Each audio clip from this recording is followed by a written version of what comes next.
ప్రపంచంలో 4వ అతిపెద్ద రైల్వే నెట్వర్క్ భారతదేశానిది. అమెరికా, రష్యా, చైనా తర్వాత భారతదేశం ప్రపంచంలో 4వ స్థానంలో ఉంది. ఒక రోజున 13,523 పాసింజర్ ట్రైన్లు, 9,146 గూడ్స్ ట్రైన్లు రన్ చేస్తారు. మన దేశంలో 7,335 స్టేషన్స్ ఉన్నాయి.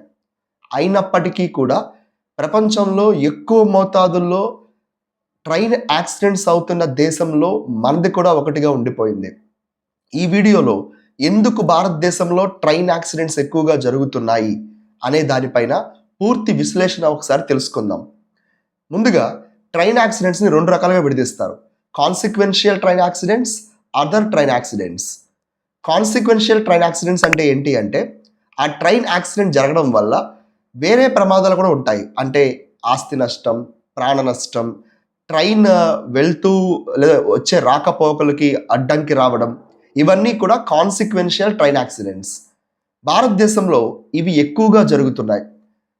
గవర్నమెంట్ ఆఫ్ ఇండియాకి సంబంధించిన ఒక కాన్స్టిట్యూషనల్ బాడీ ఉంది, కంట్రోలర్ అండ్ ఆడిటర్ జనరల్. వాళ్ళు 2017 నుంచి 2020 వరకు జరిగిన ట్రైన్ యాక్సిడెంట్స్ పైన ఒక నివేదిక ఇచ్చారు. 75% ట్రైన్ యాక్సిడెంట్స్ భారతదేశంలో జరిగేవి కాన్సిక్వెన్షియలే. అంటే ఈ ట్రైన్ యాక్సిడెంట్స్ వల్ల ఆస్తి నష్టం, ప్రాణ నష్టం ఇంకా మొదలైనవి జరుగుతున్నాయని వాళ్ళు తేల్చి చెప్పేశారు. అయితే ఎందుకు ఇలా జరుగుతున్నాయి సార్ అంటే చాలా కారణాలు ఉన్నాయి. మొట్టమొదటిది ఇన్ఫ్రాస్ట్రక్చర్ డెఫిసిట్స్. అంటే ట్రాక్ మెయింటెనెన్స్ కానీ, బ్రిడ్జెస్ సరిగ్గా లేకపోవడం కానీ, లేదా సిగ్నలింగ్ వ్యవస్థలో మనం లాస్ట్ ఇయర్ చూసే ఉంటాం, మీ అందరికి గుర్తుండే ఉండాలనుకుంటున్నాను, బాలాసోర్ ట్రైన్ ఇన్సిడెంట్. అక్కడ సిగ్నలింగ్ వ్యవస్థ దగ్గర కొంత లోపం వచ్చిందని తెలుస్తుంది. దానివల్లే ట్రైన్ యాక్సిడెంట్స్ జరిగాయని చెప్పి ఒక నివేదిక కూడా తెలుస్తుంది.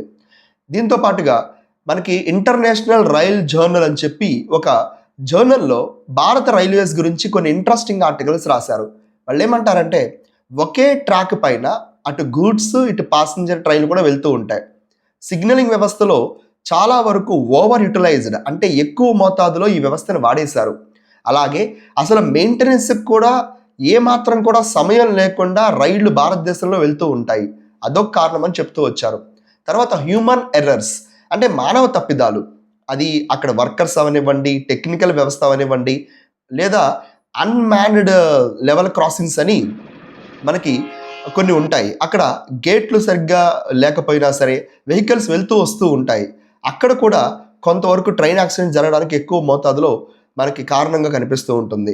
అలాగే నేను మీకు ఇంటర్నేషనల్ రైల్ జర్నల్ ఏం చెప్తున్నారంటే మనకి ఓవర్ యూటిలైజ్డ్ కెపాసిటీ, అంటే ఇండియన్ రైల్వేస్ సంబంధించి ఓవర్ యూటిలైజేషన్ ఎక్కువగా జరుగుతుందని, స్కిల్స్ సరిగ్గా లేవు అని చెప్పి, మెయింటెనెన్స్ సరిగ్గా లేదు అని చెప్పి, ముఖ్యంగా షార్టేజ్ ఆఫ్ మ్యాన్ పవర్.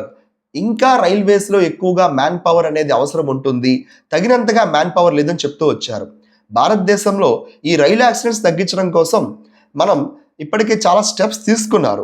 అయితే ఇప్పటికీ కూడా ఒక్కొక్కసారి ఫాగ్ వల్ల, అంటే పడుతున్న మంచు వల్ల కానీ, లేదు టెక్నాలజీ సరిగ్గా లేకపోవడం వల్ల, అంటే ఫర్ ఎగ్జాంపుల్ మనకి ఇండియాలో ఉన్న కోచెస్ మ్యాక్సిమం కూడా ఐసీఎఫ్ కోచెస్ అనమాట. అయితే జర్మనీలో అనుకోండి ఎల్హెచ్బి కోచెస్ ఉంటాయి. ఇవి ఇండియాకి ఇప్పుడు వచ్చాయి రీసెంట్గా. అయినప్పటికీ కూడా ఎక్కువ మోతాదులో మన ఇండియాలో ఐసీఎఫ్ కోచెస్ ఉండడం వల్ల ట్రైన్ యాక్సిడెంట్స్ వల్ల ఎక్కువ మంది మనుషులు చనిపోతున్నట్టుగా తెలుస్తుంది. తర్వాత ఈ రైల్ యాక్సిడెంట్స్ తగ్గించడం కోసం గవర్నమెంట్ ఆఫ్ ఇండియా చాలా కమిటీస్ని వేసింది. అందులో ముఖ్యంగా కాకేత్కర్ కమిటీని 2012లో ఒకటి వేశారు.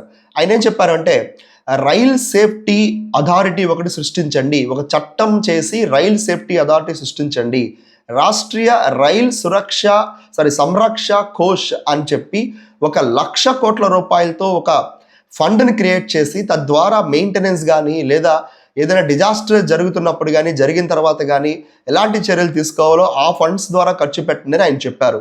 దీనిపైన ఇప్పటికీ కూడా ఒక స్టెప్ అనేది మనం భారీ లెవెల్లో తీసుకోలేదు. తర్వాత బిబేక్ దేబ్రాయ్ కమిటీ కూడా రైల్ ఇన్ఫ్రాస్ట్రక్చర్ అథారిటీ క్రియేట్ చేసి కంప్లీట్ ఇన్ఫ్రాస్ట్రక్చర్ మెయింటెనెన్స్ మొత్తం కూడా వాళ్ళనే చూసుకునే విధంగా ఒక అథారిటీ క్రియేట్ చేయమని చెప్పారు. దాని మీద మనకి పర్టికులర్ స్టెప్ అయితే ముందుకు వెళ్ళలేదు. తర్వాత వినోద్ రాయ్ కమిటీ అని 2015లో ఒకటి వేశారు. ఈయన ఆల్మోస్ట్ కాకేత్కర్ కమిటీ చెప్పినట్టుగానే రైల్ సేఫ్టీ అథారిటీ క్రియేట్ చేయమన్నారు. అలాగే రైల్ యాక్సిడెంట్ ఇన్వెస్టిగేషన్ అథారిటీ ఒకటి క్రియేట్ చేయమన్నారు. ఇండిపెండెంట్గా ఒకటి ఉంటే కనుక తప్పు ఎందుకు జరుగుతుంది, ఎలా జరుగుతుంది అనే స్పష్టత వీళ్ళు ఇస్తారని చెప్పడానికి క్రియేట్ చేయమని చెప్పారు. ఇప్పటికీ కూడా మనం అల్ట్రాసోనిక్ ఫ్లా డిటెక్షన్ టెక్నాలజీ తీసుకురాలేకపోయాం. అదే రష్యాలోను అమెరికాలోను కూడా ఈ టెక్నాలజీ ఉంది. అంటే వాళ్ళు అల్ట్రాసోనిక్ సౌండ్స్ ద్వారా ఎక్కడైనా ట్రాక్స్లో ఏదైనా క్రాక్స్ ఉన్నా సరే, ఏదైనా ఇబ్బంది ఉన్నా సరే మనం కనిపెట్టగలం, వాళ్ళు కనిపెట్టగలరు అనమాట. అలాంటి టెక్నాలజీ ఇండియాకి రావాలి. అలాగే ఐసీఎఫ్ కోచెస్ని మొత్తం కూడా ఎల్హెచ్బి కోచెస్ కింద మార్చుకోవాలి. దీనికి సంబంధించి మనకి జర్మనీ చాలా వరకు సహాయం చేస్తుంది. మనం అదే స్టెప్గా ముందుకు వెళ్ళాలి.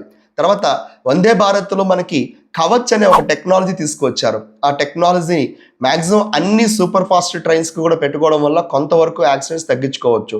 ట్రాక్ మెయింటెనెన్స్ కోసం ఇప్పటికైనా ప్రభుత్వాలు తగిన రీతిలో ఫండ్స్ని, అలాగే మ్యాన్ పవర్ని, అలాగే సిగ్నలింగ్ వ్యవస్థలో కొంత మోడర్న్ టెక్నాలజీని అంటే ఆర్టిఫిషియల్ ఇంటెలిజెన్స్ కానీ ఐఓటీని కానీ వాడుకోవడం ద్వారా కొంతవరకు రైల్ యాక్సిడెంట్స్ భారతదేశంలో తగ్గే అవకాశం ఉందని మనం తెలుసుకోవచ్చు. Thank you so much and జై హింద్.